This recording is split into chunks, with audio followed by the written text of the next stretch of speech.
ゴリラ。はい、皆さんこんにちは、しゅんごりです。今日はですね、リクエストにお答えして、民権シールからバイクの滝まで歩いてきて、その後ですね、この自責の方、寄ってました。現状ね、まだ警戒レベルが3なんで、マスクも外せませんし、レストランは店内での飲食ができません。ですので、そんな状況のね、台北っていうのはどういう状況なのかっていうのを見ていただこうと思っています。では、どうぞ。はい、相変わらず何を言ってるのかわかりません。せめてマスクがなければ、もう少し滑舌も良くなると思うんですが。さて、今回はリクエストにお答えして、ミンチェンシールーからダーチャオ島まで歩き、バイクの滝と、裏通りの朝市を見に行きます。あとは、おまけとしてダーダオチェンスーチェンゴンも見に行きます。微妙に盛りだくさんですが、ぜひ最後までお付き合いください。なお、構成の関係で、バイクの滝は動画の最後になりますので、ご了承ください。それでは、早速始めていきましょう。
ではおまけのダーダオチェンスーチェンゴンも見てみましょう。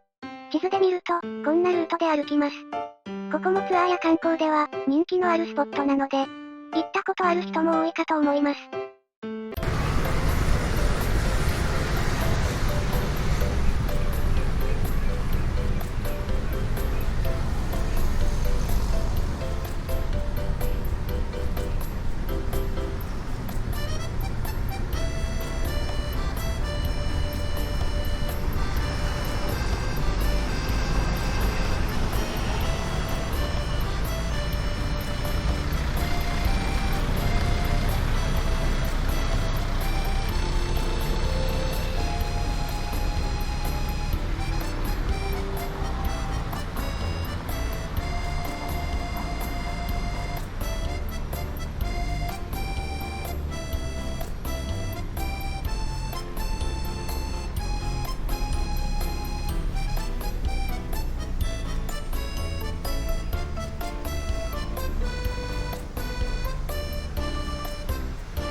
というわけで、バイクの滝の様子を見ていただきましょう。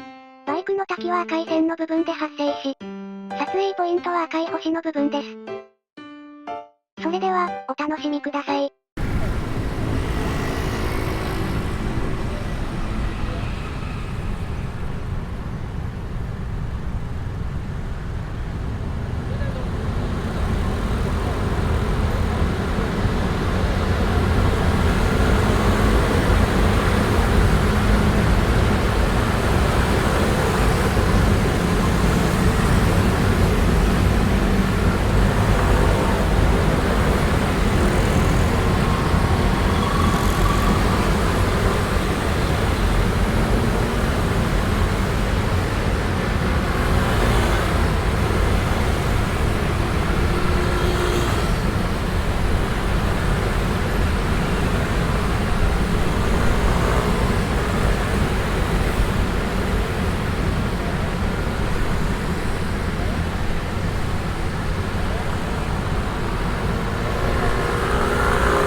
クエストいただきました。ミンチェンシールーからダーチャオ島。謎の朝市とバイクの滝。ダーダオチェンスーチェンゴンを見ていただきました。いかがでしたでしょうか？何気に盛りだくさんな内容になってしまいましたが、今の台北をお楽しみいただけていたら、幸いでございます。といったところで、今回の動画は終了となります。よろしければ、チャンネル登録や高評価をお願いいたします。また、質問やリクエストも受け付けておりますので、コメント欄にお願いします。それでは、また次回の動画で、お会いしましょう。